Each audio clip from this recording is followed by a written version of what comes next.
జై శ్రీమన్నారాయణ శ్రీనివాస వెంకటేశ గోవింద గోవింద గోవింద. స్వామి నారాయణ గోవింద గోవింద. ఇప్పుడు విషయం ఏమంటే ప్రతి ఒక్కరు అర్థం చేసుకోండి. కొత్తగా పెళ్ళవుతుంది ఒక భార్య భర్తకి, కొత్తగా పెళ్ళవుతుంది. పెళ్ళవినప్పుడు మీరు ఎలా ఉంటారంటే, తను భోజనం సరిగ్గా చేయలేదు, సరే చేయలేదు అని ఇంకొకసారి బాగా చేయమని అడ్జస్ట్ చేసుకో. ఒకటి, తను భర్త ఏదన్నా బయట పని పైన పోయేటప్పుడు, ఏమండి యాటికి పోతున్నారు మీరు అని అడగొద్దండి దయచేసి. బయట పోయేటప్పుడు ఏదన్నా ఇంట్లో మాట్లాడుకో. ఒకటి, అట్లా చిన్న చిన్న విషయాలన్నిటికీ మనం కోపం చేసుకునేది వదిలేయండి వదిలేయండి వదిలేయండి. లేడీస్ అయినా ఒకటే ఈ విషయంలో, జెంట్స్ అయినా ఒకటే. ఎందుకు? ఫస్ట్ రోజు కొంచెం కోపం, రెండో రోజు కొంచెం కోపం, మూడో రోజు కొంచెం కోపం, పెరగంగా పెరగంగా పెరగంగా టూ సైడ్ ఇలా ఇలా పెరగంగా పెరగంగా ఏం చేస్తుందంటే లాంగ్ డిస్టెన్స్ అయిపోతారు. అర్థం చేసుకోండి, చాలా మంది జరిగేది ఇదే పరిస్థితి. దానికి మీకు నేనేం చెప్తానంటే, అడ్జస్ట్మెంట్. తను అన్నం బాగా చేయలేదు అనుకో, బాగుంది చాలా బాగుంది, పర్వాలేదు బాగుంది బాగుంది ఓకే. లేదండి నేను సరిగ్గా చేయలేదండి, లేదు బాగుంది, ఎందుకు ఊరికే బాధపడతావు, బాగా చేసినావు. నెక్స్ట్, నీకు ఈ శారీ తీసుకొచ్చినాను, శారీ యాక్చువల్గా బాగాలేదు, బాగుందండి శారీ చాలా బాగుంది. లేదు ఏం మార్చుకోరాదండి, మీరు సెలెక్ట్ చేసుకొచ్చినారు ఇదే బాగుంది, ఈ కలర్ కూడా నా దగ్గర లేదు, ఓకే సరే పలానా దేవస్థానం పదం, సరే అండి పదం, పలానా ఫంక్షన్కి పదం, పదం పద, నువ్వు నువ్వు పిలిచినావంటే ఎందుకు పోకూడదు, మనం ఇద్దరు పదం. ఒక అండర్స్టాండింగ్. వాళ్ళెవరో ఏమో అన్నారు, మా అత్తోళ్ళ తరపున ఎవరో ఏమన్నారు, మా అమ్మోళ్ళ తరపున ఎవరో ఏమో అన్నారు, మా అక్క ఇట్లంది, మా చెల్లెలు ఇట్లంది, ఇవన్నీ దయచేసి మీరు ఫీడ్ చేసుకోవద్దండి, మీరు మెమోరీలో ఫీడ్ చేసుకోవద్దండి, ఆల్ డిలీట్. ఎందుకు? చిన్న ఒక చీమ చిన్నగా తోడుతుంది, అర్థం చేసుకోండి, సమస్య ఎక్కడ మొదలవుతుందో ఆలోచించండి. ఒక చీమ చిన్నగా తోడుతుంది, తోడి తోడి తోడి తర్వాత దాంట్లో ఇంకో పెద్ద చీమ పోతుంది, తర్వాత ఒక పురుగు పోతుంది, తర్వాత ఒక పాము పోతుంది. సమస్య కూడా అట్లాగే. మనము చిన్న సమస్యని పెద్దగా అనవసరంగా చేసుకోబోతాం. ఎందుకంటే వేరే వాళ్ళు కొట్లాడేది చేసుకునేది అది వేరే విషయం, కానీ భార్య భర్తలు మాత్రం దయచేసి కొట్లాడే వరకు రాకూడదు. మూడో వ్యక్తి వచ్చి మనకి సరి చేసేకి చెప్పేకి రాకూడదు, అది 100%. ఇట్లా మీరు ఒక 2 years లేదా 3 years అడ్జస్ట్మెంట్ చేసుకొని ఒకరినొకరు అర్థం చేసుకొని, నా భర్త అటువంటి పని చేయడు, నా భార్య అటువంటి పని చేయదు, నా భర్త నాకు వ్యతిరేకంగా మాట్లాడు, నా భార్య నాకు వ్యతిరేకంగా మాట్లాడదు, నేనేం నిర్ణయం తీసుకున్నా తను కరెక్ట్ అంటుంది. అది ఇట్లా ఒకరిపైన ఒకరు ఇంట్రెస్ట్ అనేది, ఒక అభిమానం అనేది పెంచుకోవాలా దయచేసి.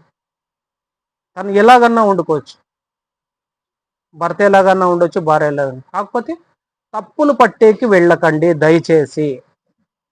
తప్పులు ఏలెత్తి చూపించకపోవద్దండి. చిన్న చిన్న విషయాల కోసమే ఈరోజు అనవసరంగా గొడవలు జరిగి, విడాకులు జరిగి, ఒక చిన్న మాటని పెద్దగా చేసుకొని భర్త జీవితము దెబ్బతింటుంది, భార్య జీవితము దెబ్బతింటుంది. ఒక చిన్న విషయం, భర్త ఒక ఏటు కొట్టినాడా, మిస్టేక్లో కాదు, ఒకవేళ కొట్టినాడు, దాన్ని ఇంకా పోలీస్ కేసు వరకు పోయి వాళ్ళకు చెప్పి, ఆ పెద్ద మనుషులకు చెప్పి, ఈ పెద్ద మనుషులకు చెప్పి, తర్వాత తనే ఏమన్నా ఒక మాట అనిందా, మళ్ళా అదొక పెద్ద సేమ్ అలా ఇది చేసుకొని పెద్దగా చేసుకోవద్దండి. నేను ఎందుకు ఈ మాట చెప్తానంటే, భార్య తన తల్లిదండ్రులు ఏమో బాధలు పడి మా బిడ్డ బాగుండాలా అని ఒక కార్యం చేస్తారు. ఆలోచించండి, దయచేసి ఆలోచించండి ఈ విషయం. మా బిడ్డ బాగుండాలా, వాళ్ళ ఫ్యామిలీ బాగుండాలా, ప్రతి ఒక్కరు వాళ్ళని మంచిగా చూడాలా, వాళ్ళకి ఎక్కడ కూడా ఏమి ఇబ్బంది రాకూడదని తల్లిదండ్రులు. భార్య తరపున అంటే భర్త తరపున అంతే, ప్రతి ఒక్కరు అలాగ ఉంటారు. ఇంకో విషయం ఏమంటే ముఖ్యంగా ఆలోచించాల్సింది, భార్యాభర్తలు బాగుంటే తల్లిదండ్రులు బాగుంటారు. ఏదన్నా మిస్టేక్లో భార్యాభర్తలు కొట్లాడుకున్నారనుకో, మీ తల్లి మీ తండ్రి లేకున్న పోకున్న ఆలోచనలతో వాళ్ళు టెన్షన్లో చాలా బాధపడతారు. చాలా బాధపడతారు. అర్థం చేసుకోండి విషయం. సామాన్య విషయం కాదు, ఇనేది చిన్నదే. లైఫ్ అనేది ఎంత డ్యామేజ్ అయిపోతుంది.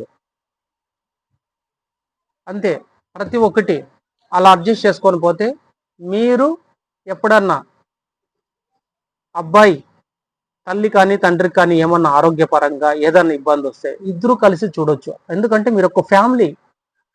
తర్వాత అత్త తరపున కూడా వాళ్ళలో ఎవరికన్నా పెద్దలకి ఏదన్నా ఇబ్బంది వస్తే వీళ్ళిద్దరూ కలిసి చూస్తారు. ఎందుకంటే మా అత్త, మా మామ, మా అమ్మ, మా నాయన ఇవి ఉంటాయి. మీరు చిన్న చిన్న విషయానికి అనవసరంగా గొడవలు చేసుకొని, అనవసరంగా పెద్ద చేసుకొని, మూడో వ్యక్తిని పిలుచుకొని వచ్చి అక్కడికి పోయి ఇక్కడికి పోయి వాళ్ళతో మాట్లాడి వీళ్ళతో మాట్లాడి వాళ్ళు చెప్పిన మాట వీళ్ళు చెప్పిన మాట ఎక్కించుకొని వచ్చి పోయేసి మీరు లాస్ట్కి మీ జీవితాన్ని ఇది ఎప్పుడన్నా ఇలాగే ఉండాలి. దయచేసి నా భర్త కోసం నేనేమన్నా చేస్తా, నా భార్య కోసం నేనేమన్నా చేస్తా, అంతే. అనవసరంగా ఇప్పుడు అంతా చదివింటారు, బాగా ఆలోచించండి. ఇప్పుడు అంతా ఎక్కువగా పెళ్లి చేసుకునే వాళ్ళు ఒక అబ్బాయి అయినా అమ్మాయి అయినా ఇద్దరికి చదువు ఉంటుంది, జనరల్ నాలెడ్జ్ ఉంటుంది. కాకపోతే చిన్న విషయాలు తెలియదు, చిన్న విషయాలు మిస్టేక్లో మిస్ అయిపోతారు. ఒక చిన్న విషయం నుంచి పెద్ద విషయం అయిపోతుంది. చెప్పాను కదా, ఒక చిన్న చీమ ఒక పెద్ద పాము అయిపోతుంది. దానికోసం మీరు ఫ్యామిలీ బాగున్నారంటే ఇక్కడ మీ తల్లిదండ్రులు బాగుంటారు, అక్కడ వాళ్ళ తల్లిదండ్రులు బాగుంటారు, వాళ్ళ బంధువులు బాగుంటారు, మీ బంధువులు బాగుంటారు. మీ బంధువుల ఫంక్షన్కి మీరు కలిసిపోవాలా, వాళ్ళ బంధువుల ఫంక్షన్కి వాళ్ళు కలిసి వెళ్ళాలా. దయచేసి ఇది ఫాలో చేస్తానే ఉండండి. ప్రతి ఒక్కరు చిన్న చిన్న విషయాలకు పెద్దగా చేసుకోవద్దండి, అర్థం చేసుకోండి. ఎందుకంటే థర్డ్ పర్సన్ లైఫ్లో ఎంటర్ కాకూడదు. మన జీవితంలో థర్డ్ పర్సన్ ఎంటర్ అయ్యే లైఫ్ కాదు అదే భార్యాభర్త అంటే. చిన్నగా పోయి అనవసరంగా పెద్దగా చేసుకుంటున్నారు. అలాంటి రూట్కి వెళ్ళొద్దండి, అలా నిర్ణయాలు తీసుకోవద్దండి. తల్లిదండ్రులు వయసు అయ్యేటప్పుడు వాళ్ళు ఏం చేస్తారంటే ఒక్క పెళ్లి చేసేకి ఇప్పుడు ఉండే పరిస్థితిలో ఒక అమ్మాయికి కానీ ఒక అబ్బాయికి కానీ ఒక పెళ్లి చేయాలంటే వాళ్ళు పడిన బాధ చిన్నగా కాదు. దయచేసి అర్థం చేసుకోండి, చిన్న విషయం కాదు. ఇప్పట్లో పెళ్ళి అనేది 100 అంతస్తుల బిల్డింగ్ అన్నా ఈజీగా కట్టగలరేమో కానీ పెళ్లి చేసేది ఒక అమ్మాయికి కానీ ఒక అబ్బాయికి కానీ చాలా కష్టమైపోయింది. అమ్మాయి ఉందంటే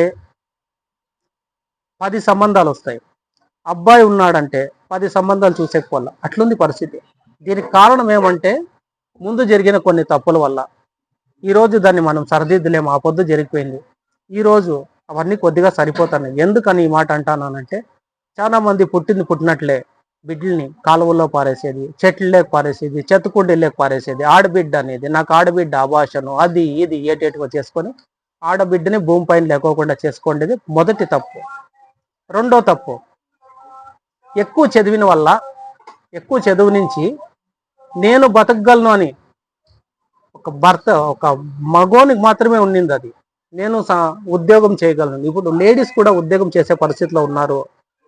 నీ ముష్టికి నేను బతుకు అవసరం లేదు, నా బతుకు నేను బతుకుతా అనే ఒక కాన్ఫిడెన్స్, ఒక నమ్మకం చాలా ఉంది లేడీస్లో కూడా. దయచేసి ఒక్కసారి ఇట్లా పైకి ఎక్కిన తర్వాత కిందికి వచ్చే అవకాశం ఉండదు. ఎందుకంటే ఇప్పుడు టెక్నాలజీ కానీ, ఇప్పుడు పరిస్థితులు కానీ, ఇప్పుడు నాలెడ్జ్ కానీ ప్రతి ఒక్కటి అలాగే ఉన్నాయి. కానీ ప్రతి ఒక్కరికి నేను ఒకటే చెప్తాను, పెద్దోళ్ళకి కానీ పిల్లలకు కానీ, దయచేసి మహాభారతం, రామాయణం, భగవద్గీత అని ఫాలో చేయండి. ఇది మీరు ఫాలో చేసినారంటే మీ బిడ్డలు ఖచ్చితంగా ఇది ఫాలో అవుతారు. ఇది మా ఇంట్లో కూడా జరుగుతుంది. మేము కూడా భగవద్గీత కానీ, రామాయణం కానీ, లేకుంటే మహాభారతం కానీ ఇప్పుడు కూడా చూస్తూనే ఉంటాం. రిపీట్ చేసి ఎందుకు చెప్పు, దాంట్లో నీ లైఫ్లో ఏదో ఒక పనికొచ్చే విషయం బయటకు వస్తుంది. అది ఒక సీరియల్లో లేకుంటే ఒక సినిమానో, అది ఇంకోటో అది వేరే విషయం. కానీ ఒరిజినల్గా జరిగిన విషయం కాబట్టి అది ఊరికే రాసిన కథ కాదు అది. జరిగిన నిజం, జరిగిన సత్యం. దాని నుంచి ప్రతి ఒక్కరు ఆలోచన చేయండి.